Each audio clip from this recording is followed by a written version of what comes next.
Yo! Next up, we got Sonny V2. He beefed with Critikal, then lost 99% of his audience.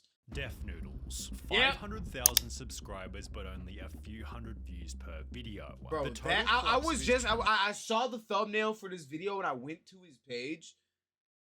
And that's crazy. 500K subs in less than 1,000 views is actually insane. Like, that is... You gotta get a job, cuh. You gotta get a job or start a new channel or find something else. Whatever you're doing ain't working. It's not working right now. had been building for months beforehand, although the final nail in the coffin was an ill-fated beef with Penguin Zero, who also covered news and drama, although with one major difference. Each creator's level of integrity. While Critikal only covers topics that he's qualified to speak on, Def Noodles began to wreck his image by covering anything and everything with a sloppy, embarrassing, complete lack of research. For example, back when James Charles was being accused of grooming, a comedy TikToker named Sammy Sens posted an obviously fake James Charles chat log, captioned with the hashtags funny and meme, making it obvious that the screenshot was an edited joke. While Def Noodles rushed to his Twitter writing, "Who could have seen this coming?" James Charles exposed by 14-year-old boy, apparently not even looking at the screenshot's original date, when James Charles would have still been a minor himself. To make Def Noodles' obvious lack of research worse, he'd then promote a second, even faker screenshot, with Def Noodles responding in the most immature way. He'd state, "This page is satirical, meaning it's not meant to be taken seriously. Tone is overly serious because it's meant to be satirical. The way I present things is so serious, that's what's supposed to be the satire." However, this move backfired terribly, as Keemstar would give Def Noodles a taste of his own fake satire. Def Noodles has allegedly groomed girls from ages 12 to 15. From YouTuber source, victims are scared of him and wish to stay anonymous but may come forward soon. Def Noodles has declined to give us a comment on these allegations made against him, with Def Noodles then That's crazy. Keem smoked him, dog. That's crazy. Responding to the mockery in another terrible way, by lawsuit. I am now suing him to clear my name of these false allegations and to hold him accountable for knowingly making false accusations. And as summarized by a comment reading, he's been spiraling since the Keemstar lawsuit announcement. This is where Def Noodles' life completely fell apart. Because despite suing Keemstar for falsely tweeting about him being a pedo, Def Noodles went on to do this to another YouTuber named Papa Gut, while adding, "Put this MF on a watch list, he looks mad suspicious." When people called Def Noodles out for doing the same thing he was suing Keemstar for, Def Noodles claimed he hadn't wronged Papa Gut in any way because 1. My bio says comedian, 2. Since 2019 I've said I covered news as a joke and wasn't meant to be taken seriously, and 3. Saying someone looks like a pedo isn't an accusation, especially when they objectively I mean, most of the time, Boys Critikal covers news as a joke too, but he does it right and good.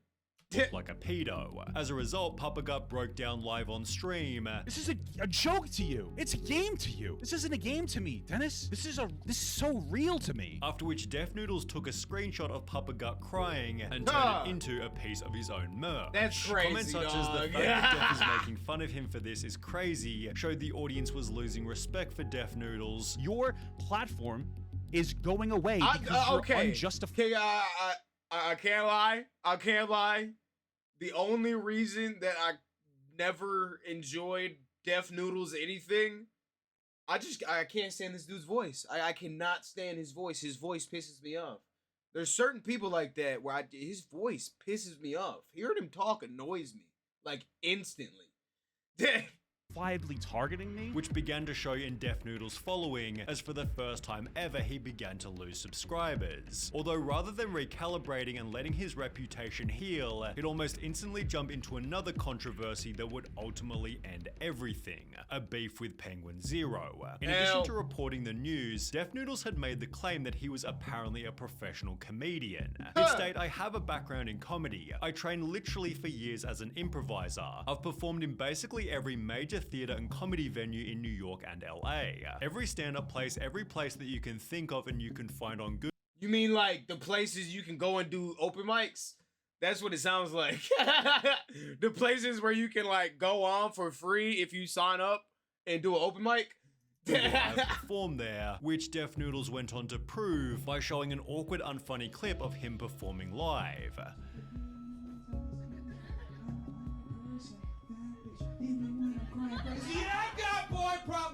Def Noodles clearly couldn't see that he wasn't as good as he thought. However, this didn't stop him from opening his own 50-person comedy club, christening the venue with an event called Super Roast. I didn't know that he opened a dog shit comedy club. I didn't know that. I thought he was just doing it at some club. I thought he was doing these at some club. It ran for an hour and a half and was streamed to a live audience on both. There's already a... Is there not already a show called Roast Battle? Isn't that already a thing? You can't just add super in front of it. What the... Twitch and YouTube, leaving no space for mercy if the event was a total failure, and a total failure the event would certainly be. Everything that can go wrong will go wrong, folks. Remember that. The first 24 minutes saw the audience sitting there waiting, and it's therefore no surprise they weren't exactly hyped when Def Noodles finally started the show. All right, LA, are you ready? You ready? Not at all.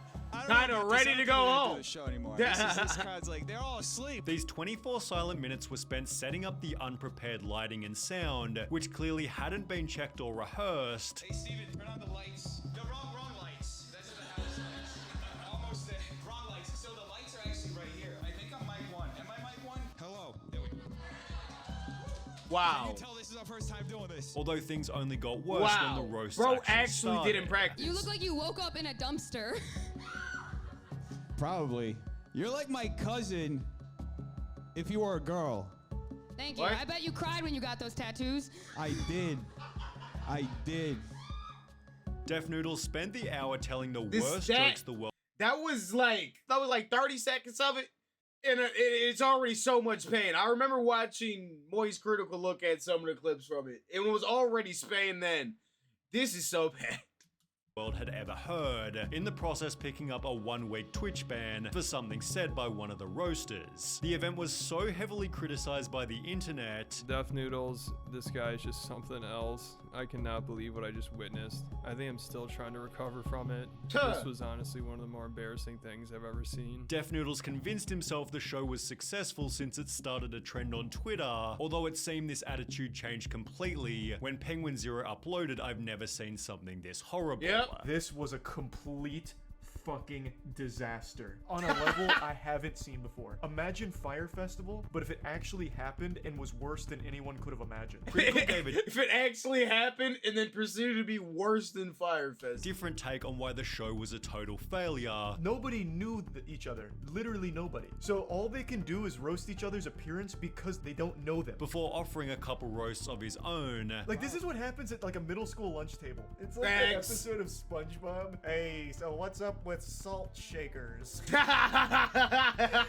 Oh, brother, this guy stinks. However, Def Noodles couldn't handle his basic criticism, as he'd respond with his own video titled My Apology to Moist Critical for First Super Roast Battles. Def Noodles spent the video sarcastically pretending he wasn't hurt. Greatest crime that I committed was to have caused the great Moist Critical to cringe. Would like to extend my sincerest apologies for causing you to cringe. This while is watching double my cringe. roast You're battle. doubling I down am on the cringe. Sitting here This is ludicrously 2x cringe. Self-deprecatingly acquiescing to the great Moist Critical. Joking he deserved the highest form of punishment for his failed comedy show. Not only should I have been arrested and sent to the gulags, but I should have also been forced to live the rest of my miserable existence being waterboarded while Baby Shark plays on loop at max volume in the background, and 2 CIA torture experts electrocute the tip of my penis with tweezers. In the 6 hours that followed, Def Noodles received a 90% dislike ratio, a loss of 3,000 subscribers, and thousands. That did he just misspeak? That was a 30,000 dislike cut. ratio, a That loss said of 3,000 that said 30,000, not 3,000 cut. 2,000 subscribers and thousands of comments completely and utterly wrecking him. This is obviously trying to be ironic, but the layers of actual self-pity and insecurity make this very hard to watch. You can tell Charlie hurt his feelings. This is cringier than the roast battle itself, so much that Critikal came back to spank him again. This is going to be me talking about his response video, which I think is a very important lesson in how not to handle controversy. However, the most notable announcement for the previous two videos was that Def Noodles had doubled down by scheduling another roast battle. The only way for me just to make can't get this enough. situation right Self-deprecation. again is to produce another roast. Which somehow became even worse than the first one. Alright, so Def Noodles hosted another one of his roast battles, and he somehow outdid himself. I could not believe what I was watching. I've never seen anything like this. Because rather than casting a bunch of local comics, Def Noodles chose to invite his mortal enemy Salvo Pancakes, who filled the audience with his fans who were there to cause some chaos. The audience sat there waiting even longer than the first battle, and when Def Noodles finally walked out from the back, his roasts were physical rather than verbal. What did he do? Oh, shit! After shoving security, W security though. W security. Can we get a W? Can we get a W chat for security? Yeah, that's some W security right there.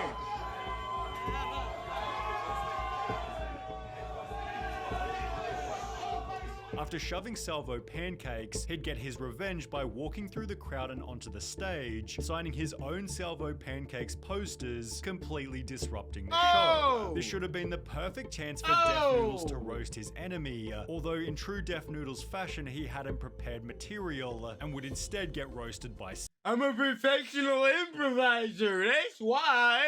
Salvo. Here, there'd be nobody in the crowd.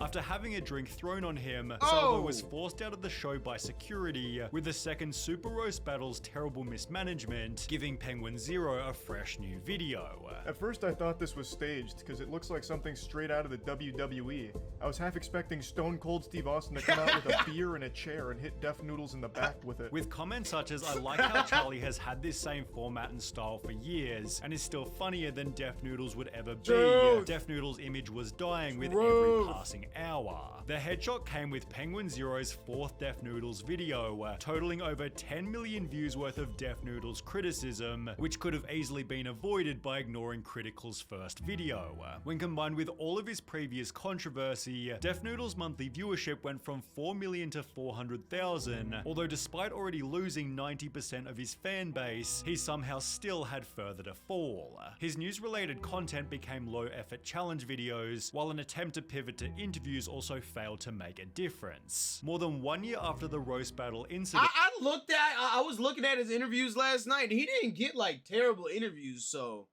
I don't know how they did so bad. I mean, he just torched his career, I guess. And every video was still getting at least 50% dislikes, and a bunch of comments along the lines of, 1.5k views in 15 hours is crazy, but it's mind-blowing when you realize Dennis has over 500k subs. Called bro by his name, they say Dennis. Who's watching these videos? Lining up interviews for a non-existent audience wasn't exactly worth it, so he'd instead fall in love with his own failure by uploading a video titled Unsubscribe Challenge. I want to challenge everybody who's watching this video and is subscribed to this channel to unsubscribe. I want to see if we can break the record for being the most unsubscribed channel in the history of this platform. This was trying to make the downfall of the challenge. Mark the first of many insane Def Noodles ramblings, including I'm fat, I'm a loser, and of course the Unsubscribe Challenge Part 2. You know, I don't ask for much in life. One of those things would be for you to unsubscribe right now. Which many of his audience were I'm happy gonna subscribe to oblige. and unsubscribe Over on Reddit, just so I can join the compiled challenge. 20 different videos, which failed to achieve a single view despite being hours old, while a different user questioned if Def Noodles had the least watched channel views to subscribers ratio. Yes. Ironically, Def Noodles has since tried to mirror Penguin Zero by launching Def Noodles. It for real has to be that's what I'm saying. 500,000 subscribers in less than 1,000 views. That is a 100th.